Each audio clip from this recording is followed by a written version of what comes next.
네, 시청자 여러분, 구독자 여러분, 안녕하십니까. 100원, 200원 후원해 주시는 분들에게도 감사의 말씀을 드리고요. 2000년도에 이제 그런 일이 있었어요. 고문 기술자였던 이근한 전 경감이 그런 자수를 해가지고 또 이제 재판을 받게 되고 징역 7년을 선고받고 이제 7년간 감옥살이를 하고 나오게 되는데, 뭐 지금은 최근에 이제 들리는 얘기로는 국가의 지원을 못 받으니까 뭐 폐지를 죽고 있다 뭐 이런 얘기도 들리고 있는데, 제가 정확하게 이제 사정은 알지는 못합니다. 그런데 일단은 저는 이렇게 생각을 합니다. 수사를 할때 고문은 왜 하느냐, 왜 꼭 고문을 이렇게 해야 되느냐, 이런 논란이 좀 그렇게 있습니다만은 그런 것 같아요. 조선시대에도 이제 고문은 있어 왔고, 고문을 왜 하느냐, 당시에 87년도 박종철 씨 고문치사 사건 때 구속이 된 바 있었던 조한경 경위하고 강진규 검사가 털어놓은 이야기, 당시에 수사검사였던 안상수 검사한테 털어놓은 얘기에 의하면 뭐였느냐면 두 가지입니다. 고문을 해야 자기들이 원하는 답을 얻어낼 수 있다. 억지로 사건을 맞추는 과정일 수 있고, 그 다음 두 번째, 고문을 해야 거기서 어떠한 일을 당하더라도 찍소리 못 한다. 이거거든요. 이거.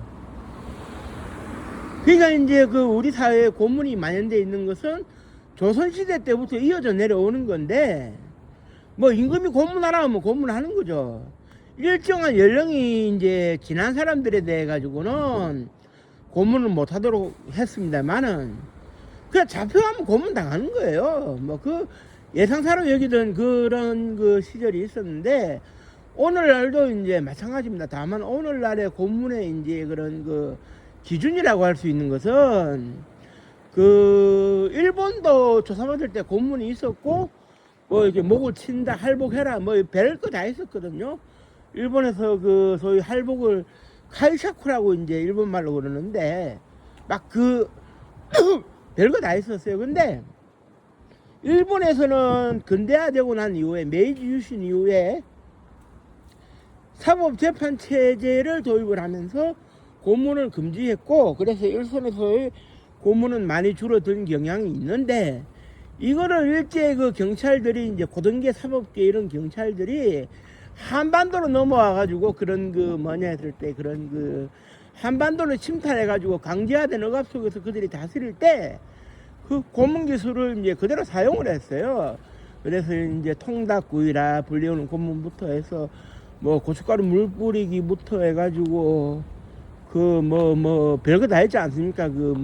전기 고문 말할 것도 없고, 이러한 고문들을 자행을 했었는데, 그때 이제 조선인으로서 조선인을 억압했던 고등계 형사, 사법계 형사들, 노덕술이라든지 하판락이라든지 김태석, 김덕기, 최연 이런 사람들, 요런 사람들이 이제 해방 이후에 이제 고스란히 고문 기술들을 배워가지고 전수를 하게 되고, 거기서 이제 또 고문을 배우게 되는 사람들이 이제 어떻게 되느냐, 이제 70년대에 들어와가지고 노덕술 같은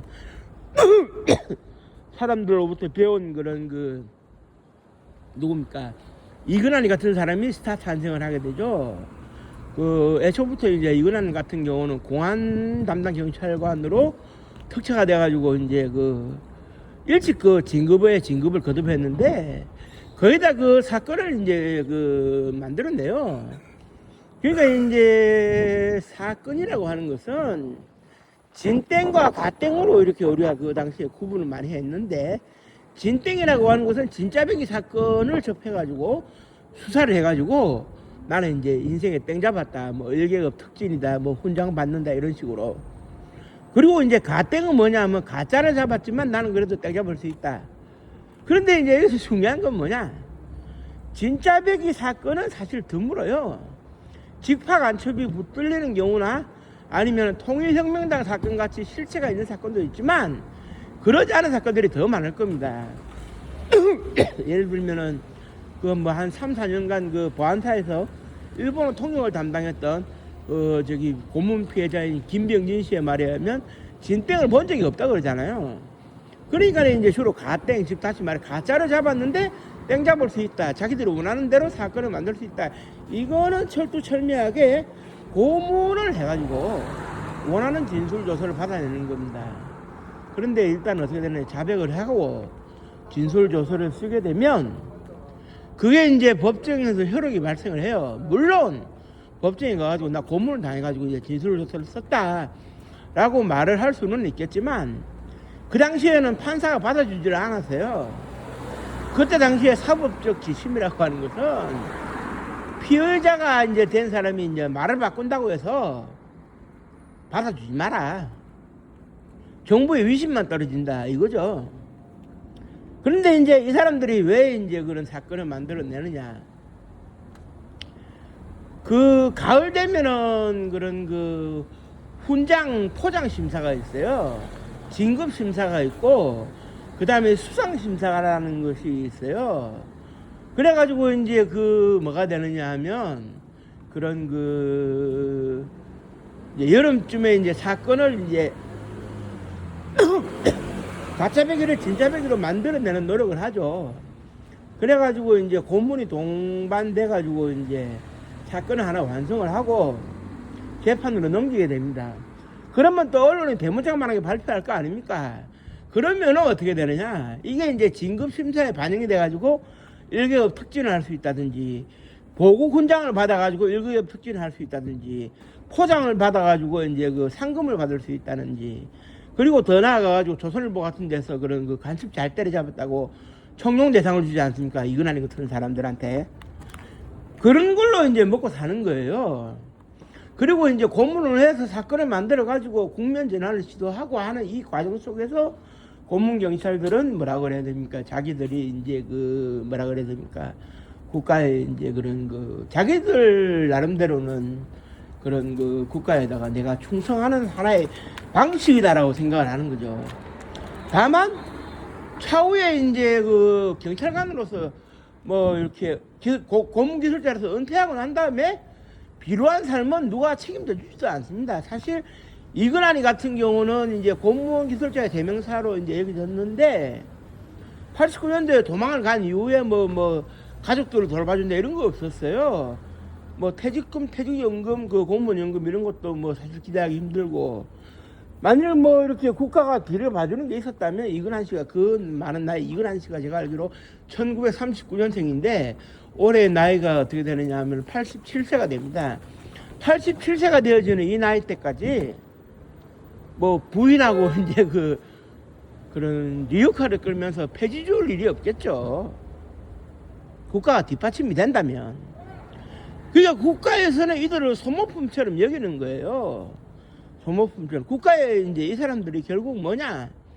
국가적인 측면에서 소위 봤을 때 이런 사람들은 소위 그런 그 뭐라고 해야 됩니까? 배신당한 사람들이죠. 국가에 배신당한 사람들.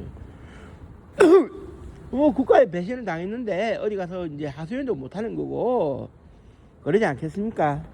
참 안타깝게 그지없는 일인데 그런 고문이 근절될 수 있느냐 하면은 근절될 수 있어 보이지만 아직은 그 고문, 그러니까 고문이라고 하는 것이 과거의 말로 할 때 뭐 이렇게 그 정기 고문을 한다, 두드려 팬다, 여기에서 벗어나가지고 정신적 고문도 있을 수는 있거든요. 뭐 3일 동안 잠을 안 자가지고 의식을 이렇게 만든다든지, 하얀 벽만 보고 서 있게 만든다든지, 그러면은 이제 그 머리에서 그 산발한 여자들, 비키니 입은 여자들이 막 머릿속을 맴돌기 시작하면서 뭐 태양이 비치면서 정신이 막 오락가락해지기 시작하면은 그냥 말이지 막 그 불러주는 대로 쓰게 되는 이러한 그 현실, 이런 것들이 이제 결국 이제 문제가 되는 거겠죠. 문제가 되는데, 국가는 개인의 문제로 치부를 해서 우리는 잘못 없다, 공무원들의 의욕이 넘쳐서 고문을 했으면 된다, 이렇게 이제 넘겨버리고, 뭐 해당 공무원들이 재판을 받는 경우가 있기는 있겠습니다만은, 뭐 어떤 면에서는 이근하 씨 같은 경우는 징역 7년을 살은 그 자체도 내가 국가에 봉사하는 입장이다, 이런 생각을 했을지도 몰라요. 국가를 대신해서 죽을 수 있다면 영광스럽게 죽겠다, 뭐 그런 의미일 수도 있다고 저는 이제 그 생각을 하거든요. 이근하 씨 입장에서는 그게 평생 국가에 대한 충성의 발로라고 생각하는 것 같아요. 왜냐하면 나는 국가가 시킨 대로 했을 뿐인데 억울하다 해가지고 뭐 퇴직연금을 돌려달라, 공무원연금을 돌려달라, 경찰연금을 돌려달라, 뭐 이런 소송을 한 것도 없고, 국가에 억울함을 호소해 본 적도 없고, 그냥 무의미하게 그냥 이제 폐지나 죽는다고 하니까 그 사람의 그러한 충성심을 국가가 알아줘야 되는지 그건 제가 잘 알지를 못하겠습니다만은, 뭐 그 사람 나름대로 살아오는 방식이 있으니까 사실 그렇지 않습니까? 그런 사람들이 불쌍하다고 얘기할 수도 없는 게, 그 사람한테 두드려 맞고 정신적으로 학대를 당하고 피멍드는 사람들은 하소연을 할 길도 없는데, 그런 사람들은 한 시절 잘 나갔으니까 그것으로만 해도 된 거 아닌가 하는 생각이 들고요. 고문을 원천적으로 이제 그 방지할 수 있는 그런 제도적 장치 시스템이 마련돼야 되고, 전 역대 정부가 그런 시스템을 만들겠다 해놓고도 만들지를 않아요. 사건을 하나 만들어내면 대통령이 국정 운영을 하는 데서가 정가의 모사처럼 휘두를 수 있는 게 많기 때문에 그냥 넘겨버리는 게 예상사죠. 그러니까 이제 국가보안법 같은 경우만 해도 왜 그렇습니까? 그 노무현 대통령을 제외하고 나면 뭐 그 대통령 선거에 나왔을 때는 다 이제 국가보안법 없애야 된다 하는데, 대통령이 딱 되고 나면은 국가보안법 말이 없거든요. 왜냐? 자기가 봤을 때 전가의 모자처럼 휘두르기 쉬우니까. 그러니까 우리가 화장실 들어가기 전과 나올 때하고 마음이 이제 다르다는 것처럼, 청와대 딱 들어가면은 좀 고민해보자. 맨날 고민만 하다 끝나요. 그러니까 이제 인권은 개나 줘버리라는 얘기인데, 뭐 우리 사회가 좀 더 이렇게 성숙한 사회가 되면 그런 일들을 이제 모두 이제 하루아침에 제압을 해서 절대로 일어나지 않도록 만들어야 되겠는데, 우리 사회가 좀 성숙하지 못한 측면, 그리고 대통령들이 취임을 하면 매번 정치적인 논리로서 판단하는 그런 게 있는 것 같습니다. 우리나라 인권 대통령이라고 표방했던 김대중 대통령 시절에도 인권 유린은 있어 왔고요. 이게 이제 쉽게 변하지가 않는다는 겁니다. 하루아침에 무 자르듯이 자를 수 있는 게 아니라는 거죠. 그렇지만 자르지 않으면 아직까지 피해를 보는 사람들은 피눈물 흘릴 수밖에 없다. 이 점에 대해 가지고는 대통령이 고민해야 됩니다. 대통령이 고민해서 발본색원을 할 수 있어야 돼요. 고문을 해서 사건을 만들어내는 것이 만능이 아니고, 고문을 해서 사건을 만들어내는 것으로 해서 누군가가 재미봤어도 안 되는 것이죠. 이게 우리가 이제 수백 년 해오던 건데 하루아침에 없앨 수 없다, 이건 말이 안 됩니다. 없애야 되는 거라면 하루아침에 없앨 수 있어야 됩니다. 하루아침에 이제 없앨 수 있어야 되고, 법과 제도적 원칙이 지켜져야만 그 사회가 민주주의 사회인 거예요. 민주주의 사회. 과거에 미국 같은 경우에도 초기 독립 시절이나 그런 그 서부 금강 개발 러시가 있었을 때만 해도 그 보안관들이 총으로 좌지우지하고 깽단이 총으로 좌지우지하는 시대가 있었는데, 이게 하루아침에는 아니라도 이제 어느 순간에는 극복이 됐지 않습니까? 그래서 세계 최고의 민주주의 국가로 거듭났지 않습니까? 그러면 우리도 바뀔 수 있어야 된다는 얘기죠. 겉으로는 민주주의를 지향하고 노벨 평화상을 배출한 나라가 아직도 이렇게 이제 그 전근대적인 사고방식에 머물러 있어서는 안 된다는 얘기입니다. 언제까지 인권 문제로 국제적인 질타를 받을 것이냐 하는 그런 문제에 있어가지고 우리 사회가 진지하게 고민을 해봐야 된다는 것이죠.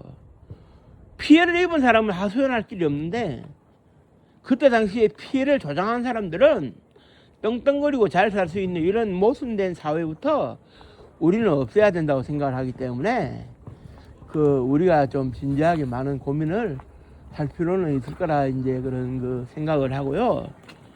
자, 오늘은 즐거운 목요일입니다. 내일이면 또 금요일 지나면 불타는 금요일 주말이 있지 않겠습니까? 뭐 지금 당장에 뭘 할 수는 없을 겁니다. 왜냐하면 2월달이 국가기관의 모든 인사 시즌이기 때문에 인사 시즌에는 잘 일을 안 해요. 내가 어디로 팔려갈지 모르는 상황에서 일을 벌리기 어렵긴 어렵죠. 하지만 인사 시즌이 끝나고 3월달에 되면 정부에서 나서가지고 모든 것을 이제 재점검하는 그런 시기가 좀 왔으면 좋겠네요. 이재명 대통령은 인권 변호사 출신으로서 뭔가 할 수 있는 일을 하기를 바라는 마음으로 이 방송을 마치도록 하겠습니다. 고맙습니다. 감사합니다.